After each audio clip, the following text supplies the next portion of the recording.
I'm Jason Kander. And I'm Ravi Gupta. And this is Majority 54, the podcast for meaningful conversations that change minds, change votes, and win elections.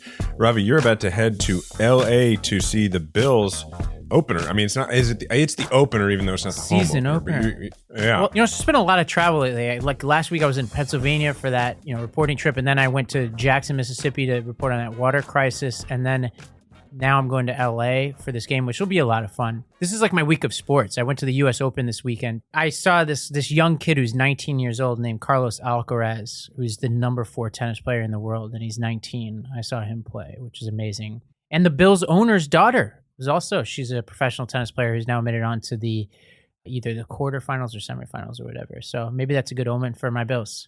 That rare moment when football fandom can bring you to tennis fandom. That's right. Good.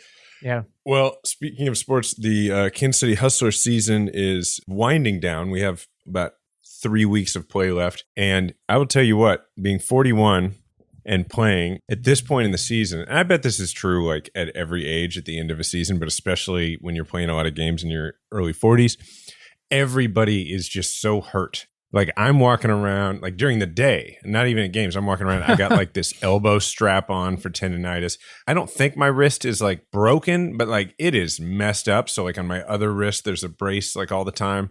And then I'm literally at this point sometimes sleeping in a knee sleeve. I ice every night before bed, and it's been rough, man. Like lots of, as they say, off the field distractions this summer. I mean, book tour really got in the way of my baseball. And then I got shingles, and all this other stuff. And then with the Afghan stuff, like, man, this season I've not been as good. Not as focused. Yeah, I'm struggling a little. Tendonitis is tough, man. It's like, I don't know. The secret is to, I guess, not use your arm, is what they say. Which is not going to happen. And I can't even really blame the injuries so much as like, just the time off in the middle of the summer. Like baseball's a perishable. It's very frustrating. And I'll be honest, I lay awake a little bit thinking about it. And it's too much for what is technically a hobby. Well, there's this imaginary book I have in my head that's all about learning new skills as you get older. And so maybe it's time to start thinking about other sports that you can do later into life. Like maybe tennis, Jason.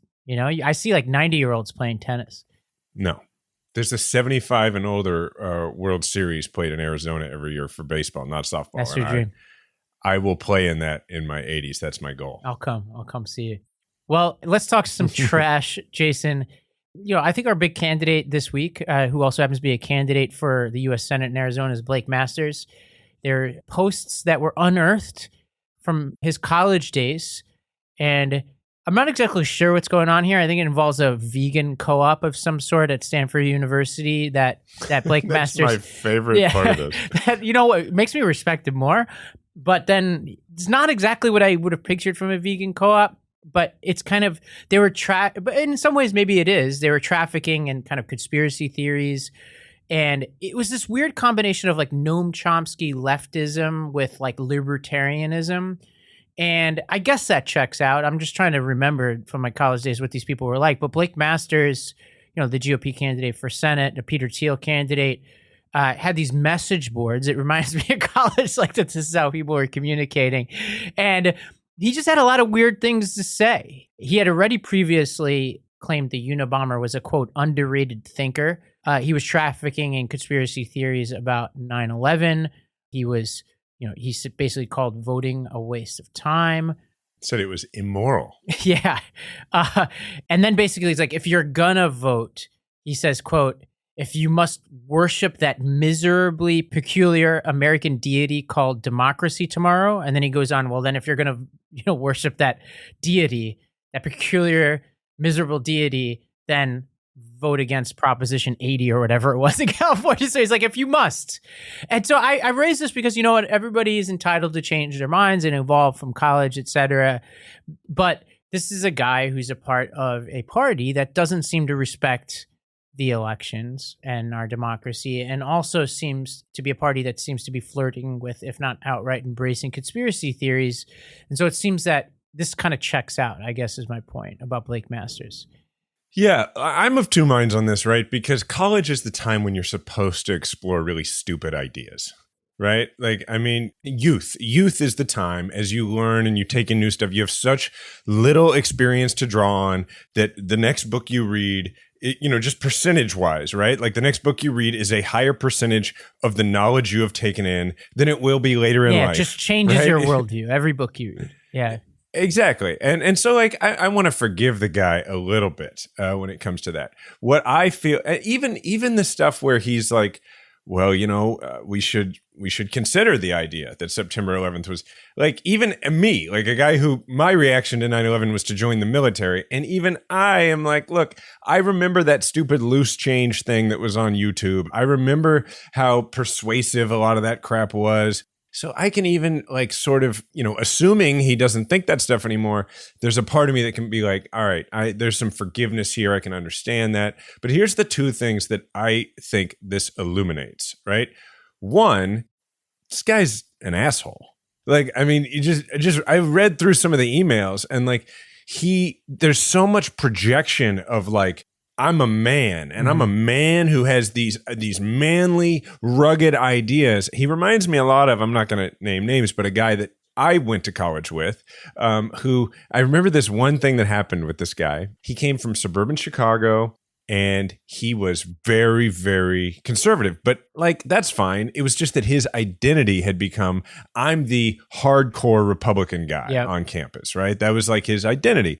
As a result of this hardcore Republican identity, he had to embrace all parts of a hardcore Republican identity, including those that were in no way consistent with like where he came from.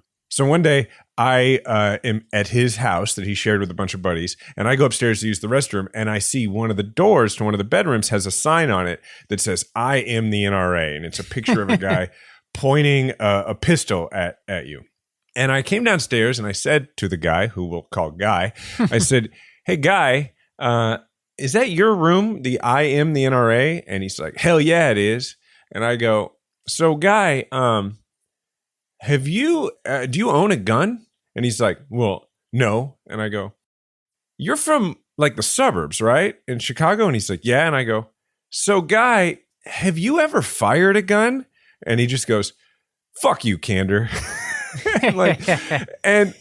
And I just felt like that was so illuminating about that guy. Like, he was just like, oh, that's what I want my identity to be. And so when I look at this Blake Masters dude and the way he is now and the way he was apparently in college, like, I'm like, he was like, my identity is I'm the intellectual who like is rugged and independent. So that's the first thing. But the second thing that I do think is like for real is, if you look at his philosophy now, coming out of the world of like Peter Thiel, and by the way, what a twist it is to find out that a guy who came out of Peter Thiel's world is also a complete asshole. Like, who saw that coming? But, his philosophy is one that like look, we're going into this new right era where, these institutions don't matter. Like, his is a fascist, conspiracy theorist laden philosophy with no respect for American institutions or American democracy. And so that's where I feel like this can be taken seriously, is you can see the roots of that stuff back in college. Yeah, there's something that I've definitely seen a lot since I've been doing the Lost Debate, where there's like this strain of libertarianism that is the Peter Thiel variant that is now commingling with the Noam Chomsky-esque conspiracy theorizing about the American government. They're both very distrustful of institutions, and they don't seem to respect democracy in any fundamental way. And so when something happens like the Trump Mar-a-Lago raid or something, there's something strange happening where like the Glenn Greenwalds of the world and the Tucker Carlsons of the world are kind of singing from the same song sheet. And I think that's kind of what Blake Masters' rhetoric seems to be trafficking in. And, it's the same kind of guy who could say the kind of things about 9/11 somehow is now being welcome on the right. You couldn't imagine this back in the early 2000s. And I think this is just a reflection of the new right, the new Republican Party. Well, yeah, at this point, it's like a key tenet of the Republican Party seems to be a belief in conspiracy theories. And they don't really seem to care which conspiracy theory it is. But like, if you will embrace conspiracy theories, then you're in on the fact that everything is an illusion. and it's all made to screw Right. you. And so you really don't even have to, you don't have to have a conspiracy theory that fits a particular ideology. You just got to believe in them. Yeah, it's funny to me, these conspiracy theorists, because if the conspiracy is just happening in front of you, like what's going on with the Trump hoarding his documents and all the, the attempts to spin that to the American public, then it's not cool to point out that conspiracy theory, because you don't get this social cachet as a conspiracy theorist to be like, I know something you don't know, because we're all seeing it. So therefore, they want to discount that that's true, because they're contrarians, these people, which I think is what Blake Masters, you could tell from these emails, is he like takes pride in knowing something that other people don't know. He'd be like, oh, you all think the Unabomber is a terrorist? Well, I think he was like potentially, some kind of deep thinker. It's like, I'm just constantly saying the thing. This is very Teal-like. Like I'm constantly saying the thing that's shocking to you because I've thought more deeply about this than you have. That seems to be their MO. I would bet you $100 that Blake Masters has argued that Taylor Swift's music is not good. I bet you that he is one of these people who can claim that he can't listen to something that is like at the core of pop music, because it is the kind of thing that like you can't listen to it and go, that is upsetting to my ear, right? You could say, it's not really my thing, but no one's going to be like, oh, I don't like the way that sounds. But there are people who do that, and then they tell you about their band that they love that like you've never heard of. It's sort of the same thing, taking pride in the idea that you don't like the things that the majority of people like. Ravi, I have enjoyed seeing the folks on social media who have been tweeting at you, or whatever you would call it on Instagram, with the pictures of their AG1 in a wine glass, a la your example. Yeah, I guess I'm getting blown up, but by people making healthy choices, Jason. So if you're a new listener, I will forgive you for not knowing what we're talking about. We're talking about Athletic Greens AG1, one daily nutritional source for 75 high-quality vitamins, minerals, whole food source, superfoods, probiotics, adaptogens to start your day right. So I tend to start my day with this, but we've obviously been experimenting with, an evening wind down with that wine glass, pouring a little AG1 Athletic Greens in there, and tons of people take multivitamins. And what I love about Athletic Greens AG1 is just the one thing you need that day. And it costs less than $3 a day and has over 7,000 5-star reviews. To make it easy, Athletic Greens is going to give you a free 1-year supply of immune-supporting vitamin D and 5 free travel packs with your first purchase. All you have to do is visit athleticgreens.com/majority. Again, that is athleticgreens.com/majority to take ownership over your health and pick up the ultimate daily nutritional insurance. I wanted to share with you a fascinating podcast I had the pleasure of being a guest on. It's called All About Change, and it is devoted to stories of activism, change, and courage, individuals who have leveraged the hardship they've endured to better other people's lives. It's hosted by Jay Ruderman, a lifelong activist, and features guests such as NBA star Kevin Love, actor Gina Davis, and in their most recent episode, myself. So if you are in need of a dose of hope and inspiration, I recommend you check out All About Change with Jay Ruderman, wherever you get your podcasts. Well, let's move on from Blake Masters, Jason, to the special master. Well How do you done. like that transition? A federal judge intervened on Monday, Labor Day, in the investigation of former President Trump and his handling of sensitive government records, and has ordered the appointment of an independent arbiter, a special master, as they call it, to review the seized materials and ensure that the documents seized, don't involve some kind of privilege, whether it's executive privilege or attorney-client privilege, which seems less of an issue here. This seems odd. Even Bill Barr pointed out that he thought that this was inappropriate and that the government should appeal it. Jason, what is this, some kind of major setback in this investigation? Minor setback? Is this politicization of the judiciary? Do we know? First of all, for those who aren't familiar with it, we should talk about what a special master is, because the chances are that if you're not a lawyer, or even if you've just never been a litigator, you're probably unfamiliar with it.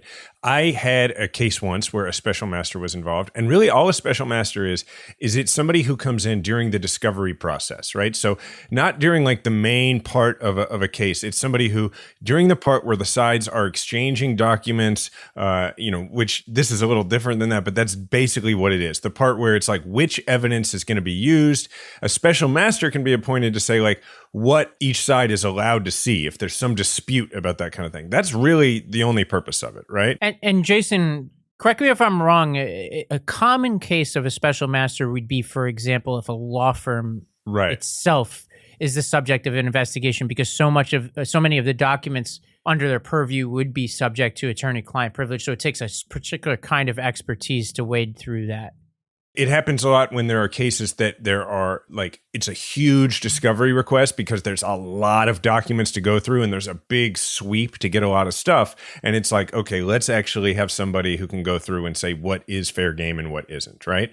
Because if one side gets stuff that they shouldn't have, it can be prejudicial because they end up using it. So that's what it is. The judge who was appointed in 2020 by Trump is the one who ordered this special master, which, as you said, a lot of people thought there's no reason for a special master here. I mean, like, let's consider what we're talking about here. We're talking about the DOJ wanting access to documents that are the whole subject of the case. The idea that they are highly classified documents that he is not supposed to have. So the idea that a special master has to come in and decide whether the government can have some of these documents, it's pretty specious. And to your question about politicization, like, there's a part in the order from Judge Cannon where the judge says that the appointment of a special master was necessary, quote, to ensure at least the appearance of fairness and integrity under the extraordinary circumstances presented. Well, okay, so two things about this. One, do we need to ensure the appearance of fairness and integrity when it is the Department of Justice and the FBI so far appearing to do everything by the book? Like, there's no reason other than just completely wild allegations from Trump's side. There's no actual evidence that they're doing anything that would look bad. All there is, politics. There's Marco Rubio going on TV and telling Steve Doocy on Fox News, well, we should consider that the source of who's claiming these documents are classified is the FBI, so we can't really trust it. Right. Gets back to our boy Blake Masters and his school of conspiracy theorizing. Exactly. Yeah, and it's worth mentioning that there's the FBI when they went in, they have a thing called the filter team, which is not involved in the investigation. So they already have a team that comes in that decides, all right, this is what we're going to take and this is what we're not going to take. So there's already a part of the process set aside for this particular purpose. So yeah, the first part is like, that's ridiculous, and the second part is, Judge, that's not your job. Like, it's not your job to make decisions based on the appearance of fairness and integrity. Like, it is the job of DOJ and FBI to make sure that they conduct themselves in a way that guarantees the appearance of fairness and integrity. Let me at least point out the passive-aggressive addition to appearance. At least the appearance is what the judge said, which is like, well... Now then, that's a great point. It's a great point. This is somebody who seems to have an opinion about the Department of Justice. Yeah. And like, because we know that no matter what happens, there will be a segment of the country led by Trump and his segment of the Republican Party that will, no matter what, say that there's no fairness and integrity. If the special master, which it's a whole other issue of like how they're going to pick the special master. But if the special master says, hey, you know what, DOJ and FBI actually can have access to all of this stuff, there shouldn't be any limit here. Well, we know that Trump is going to go on Truth Social and say that the special master is bought and paid for and that he's, so like, you're not going to get the appearance of fairness and integrity. These are the people who attacked Robert Mueller. They're attacking their own, they're attacking Barr himself, right? Like, imagine they appointed Barr today to be the special master, like one of the most biased in favor, basically cooked the Mueller report in Trump's favor. He's not even good enough now for Trump's people. Trump's own former lawyer is not even good enough for Trump's people. He's not loyal enough. Like, you start to go through the list and like, I mean, unless it's Roger Stone, who's the special master, that side is not going to be satisfied by who this is now. So, the process is now the Trump team's going to come up with a list. The Department of Justice is going to come up with a list. I wonder which of those lists is going to include people with the actual qualifications to do this, which also people, I would imagine, who have to have the security clearance to do this, right? Mm-hmm. Yeah, because this stuff, like some of it is cabinet level or above. Right.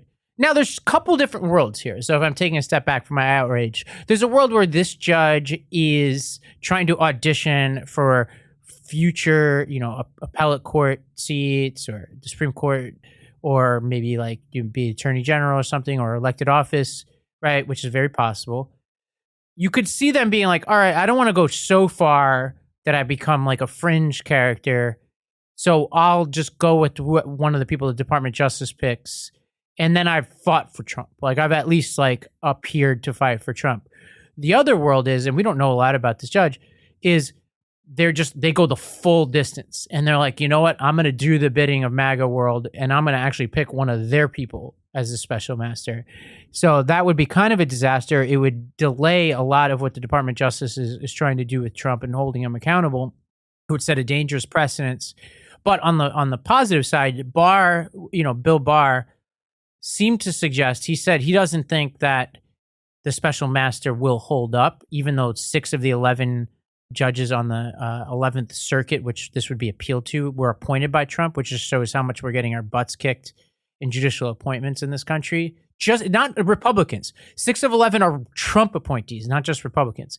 But Barr seems to suggest that criminal charges, if they're coming, won't be stopped by a special master because we basically know what we know about these documents, and you can't stop that train. Like it's already moving.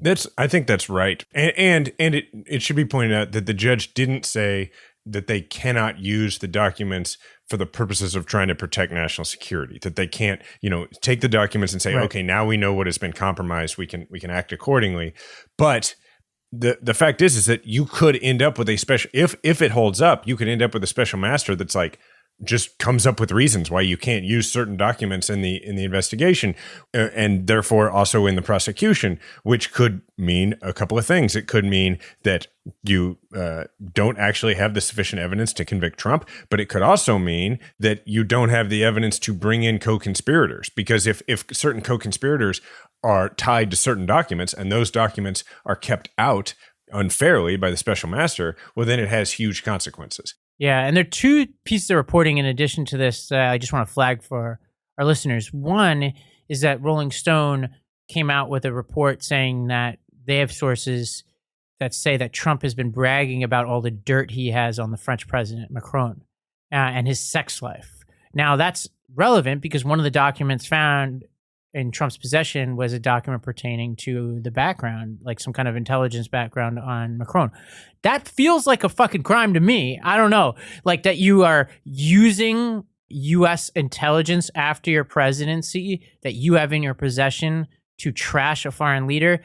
I mean, we already know he's committed a crime. Now this gets to like something beyond just sloppy record keeping, Well, I mean, frankly, just divulging it. I mean, the Rolling Stone article talks about all the different times that Trump has just pulled people aside, people who he didn't even know their names, and started just talking about this supposed intelligence that he's seen on Macron. So if it is actual classified intelligence that he's just handing out to people for no reason, like that's a crime. Like that by itself is a crime. Right. The interesting thing about this is that, it's possible that this quote unquote intelligence about Macron is not really intelligence, given the fact that when Obama came in, he changed the rules after the Angela Merkel thing and said, we're not going to collect intelligence on allies, on, the leaders of friendly countries. And then the Trump administration stuck with that policy, supposedly. Now, sometimes stuff gets swept up. Sometimes you're collecting on something else. And I don't believe any of that. I don't believe any of that. I think that's bullshit. Yeah, look, I believe that was the policy. I believe that they weren't going to overtly do it. But the other thing is like, that doesn't mean that other countries aren't doing it. And we share intelligence with other countries all the time. It's very normal. Like, you've seen it in the tag after the classification. It has the slash lines that tell you which countries you can share it with, right? And the other countries have the same thing. So there's a lot of different ways he could have got it. But it also just says, I mean, not that we have to say anything about Trump's character at this point, but like, it says a lot about the guy that like that's the kind of stuff that he wanted to take with him. It's not like he wanted to have that stuff to advance the interest of the United States. He just doesn't like the guy, right? And thinks it may, be useful to Trump's own political allies in France. Yeah, and to wrap this up, the second piece of reporting that came out was just about how like some of the material he had allegedly has to do with defense capabilities and other like closely guarded secrets of our friends. You put this together with the Macron stuff, and it says the U.S. can't be trusted with your secrets. That's essentially what we're telling the world. And so I think it's a shame.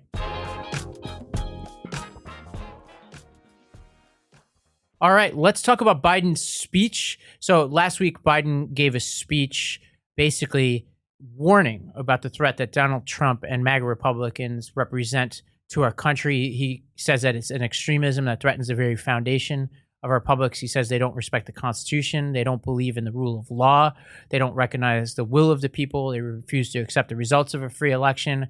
And he went on, he talked about January 6th, and he basically was warning ahead of, I think, the midterm elections, but in general, given everything that's going on right now, there's just too much, obviously so much to even summarize here in terms of anti-democratic moves that the Republicans are making, but including, nominating figures in this midterm election that don't believe in democracy. And some of those are people who will be overseeing our elections. So he gave a pretty stern warning. Jason, I would say that the press did not handle this speech really well. And I think that if this is a dress rehearsal for the coming civil war we have, I think people are not taking seriously this threat. They literally talked about the optics, and they took the bait, right? I mean, look, Trump did all sorts of things where he used the military completely inappropriately, and we made a big deal out of it. We talked about it all the time, but the media basically treated it as like, well, yeah, of course he did. Like, he's terrible. That's the kind of things he does. And this is just typical. Right. Like, look, I'm not saying that it wouldn't have been better if they hadn't had Marines in the background, right? But by the way, like pretty far in the background, like a lot of channels, like you couldn't even see them. They weren't in the frame, but yes, it would have been better. Also, he's talking about how we're losing our democracy. So shut the hell up. That's not okay, address it, bring it up, and then move on and talk about what the speech is about. And that's what like John Harwood did on CNN. Well, look, they are standing by the message that President Biden offered. Of course, it was a political speech. We're in a midterm reelection year. The issues that he's talking about are inherently political. But I think it's also important to say that the core point he made in that political speech about a threat to democracy is true. Now, that's something that's not easy for us as journalists to say. We're brought up to believe there's two different political parties with different points of view, and we don't take sides in honest disagreements between them. But that's not what we're talking about. These are not honest disagreements. The Republican Party right now is led by a dishonest demagogue. Many, many Republicans are rallying behind his lies about the 2020 election and other things as well. And a significant portion or a sufficient portion of the constituency that they're leading attacked the Capitol on January 6th violently by offering pardons or suggesting pardons for those people who violently attacked the Capitol, which you've been pointing out numerous times this morning. Donald Trump made Joe Biden's point for him. We really still don't know whether that's the reason that he was asked to leave, which would be awful, but that's a whole other media controversy. Here's my thing. If you're going to talk about this, and you should, with people in your life, if they're going to say something about, the Marines in the background, or if they're going to say that this is divisive, that seems to be the approach from the right? Like the established right, the Shapiros and the Rubios is to be like, look, he's dividing the country by saying that we're fascists. That's divisive rhetoric.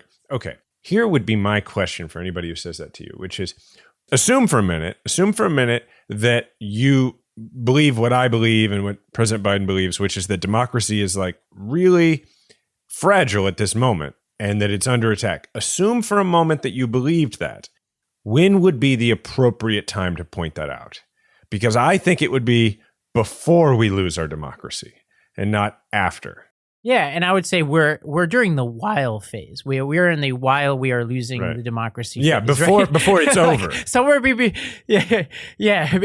before and after is the we're losing our democracy right now phase. I would say that's what's happening right now, and it's we could go through like what is Biden trying to do? Is there this line of the speech? Should he have commingled like core democracy issues, like policy issues with it or whatever? There's a case to be made for this or that. I think it's such a small part of the discussion compared to, hey, we've got all these people who are in one political party, and it seems to be the mainstream of that party, who don't believe in our democracy anymore and who are taking active measures to destroy our democracy. Alarm bells, right? Like the Washington Post editorial board, like all these people are just a pearl clutching happening. Like, like it's not, Biden's being divisive. I'm like, it's not divisive to point out divisive people. I'm sorry. Like, you just can't pretend. You stick your head in the sand and pretend like the stuff isn't happening. You have to tell Americans what's going on. Like, you have to say, these are the stakes. Like, you can't expect people to vote against fascists if you don't tell them that those people are fascists. Like, that's, and also Right. you don't have to be nice and coddly to fascists. Like, this whole show, like everything we do is about how to reach out to the other side, how to bring them along, that kind of thing. Well, that doesn't include the people who are gone, right? It's the people who are still gettable. The people, they voted for Trump, but there's some things about it they don't like. The people who like, well, I felt this way about taxes. I don't like the wokeness, whatever. Okay, fine. You got to say to those people, but you got to decide whether you're on team democracy or not. Because like, yes, okay, I get it. You feel that way. We can have that conversation at some point. But right now, like, we're under attack, like, and we're on the same side. Like, you have to tell people that, and you have to do it loudly. Yeah, and shout out to David Frum, former Republican, who said what once could be minimized as a recessive tendency within the Republican Party has become the dominant one. Facing that reality is the way to prevent it from doing worse harm. Only recognition of that unwelcome new reality can change behaviors across American politics, not just those of Trump supporters. So I agree with that. And at the same time, Biden is giving this speech. Trump's going on right-wing radio programs saying he has met with January 6th rioters.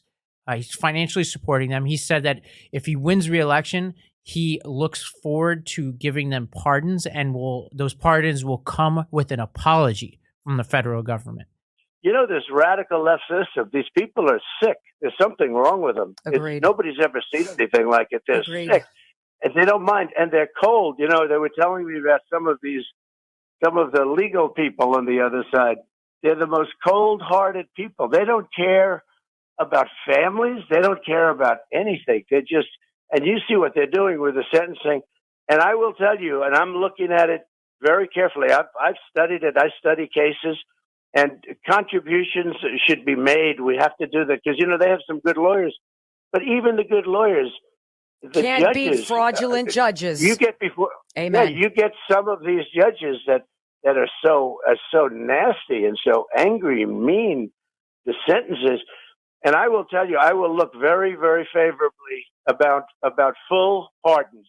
That's what Trump is saying while all this is going on. Trump is making the case for Biden. Like, the guy wants to be president again, and he wants to pardon the people who, at his bidding, tried to overthrow the government. Like, the head of one of these two parties is like, he literally said about a candidate he was endorsing last week, he promised they would rule with an iron fist. Like, this isn't imaginary. Like, this shit is really happening, and you have to talk about it. You can't protect people from it.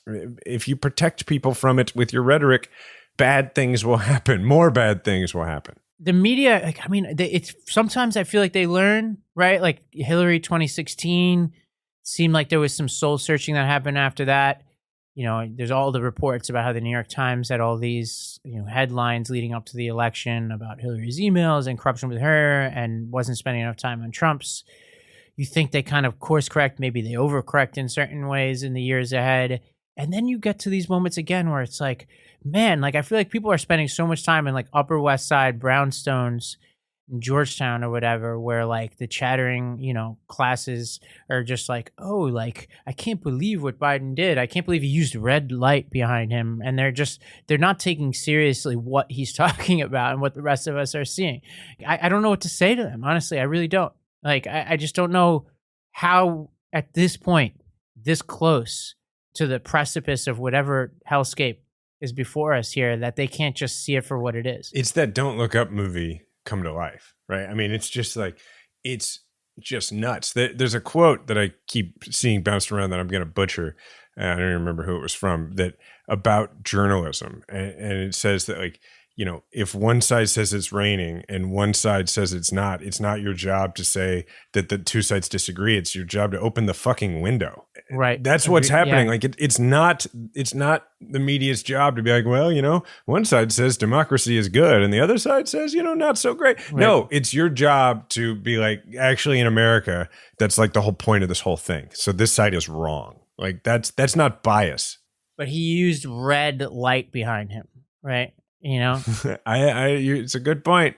Which Hitler Hitler did. Well, I didn't know that. But so he's Hitler. I've seen those tweeted at me, those memes. I mean, it's so easy to complain about folks in the upper echelons of the media. And like we could do it the whole podcast, right? Like, because it's so frustrating because like their lives are unaffected by this stuff so far. Right? So far, they're unaffected. Like their life is not going to change day to day based on how things go in an election, but eventually it will. But they don't realize that. So we can't worry so much about that. We have to worry about what we can control. And going back to the whole mission of this show in the first place, what we can control is the people that we talk to in our lives and the way that we message this stuff. And so at the presidential level, Biden has to give this speech over and over and over again. Like he can't back down. Right. This has really got to be like his stump speech, not just for the midterms, like period, like for the rest of his presidency, because that's the most important thing going on. This is the greatest threat. We can't address anything else if we get this wrong. And then for the rest of us, we've got to talk about it and all we the time. Need to too. This is what it's about. You're team democracy or you're not. And that, by the way, for all the people who are interested in how do we win over some of these people who are Republicans but are persuadable, well, it's either this or it's nothing. Like it's yes, there are other things. There's guns, there's abortion, there's all that. But like, this is the whole deal. It's the whole ball of wax. And it's what we ought to be talking about. Everything else flows from our democracy. We've talked about this before. It's not that we don't care about those other issues. It's that there's no hope in addressing those issues and having them stick if our democracy is gone. You got to have people understand that there is one party that is team democracy and there's one party that is not, because that will help a lot of good people make informed choices. All right, we probably said a lot of stuff this episode that you either agree with or maybe we just were upsetting to you. I'm not sure. Whatever it is, we'd love to hear your reactions or to read them. So 508-687-2589, 508-687-2589. You can also email us at m54@wondermedianetwork.com, m54@wondermedianetwork.com. I'm at Jason Kander on Instagram and Twitter. Ravi is at Ravi M. Gupta on Twitter and Instagram. And our show is at Majority54 on Twitter. Remember, we all have a platform. Make sure to use yours today. Majority 54 is a Wonder Media Network production. It's produced by Grace Lynch, Edie Allard, and Adesoa Agbenile. Theme music provided by Kemet Coleman, and special thanks to Diana Kander.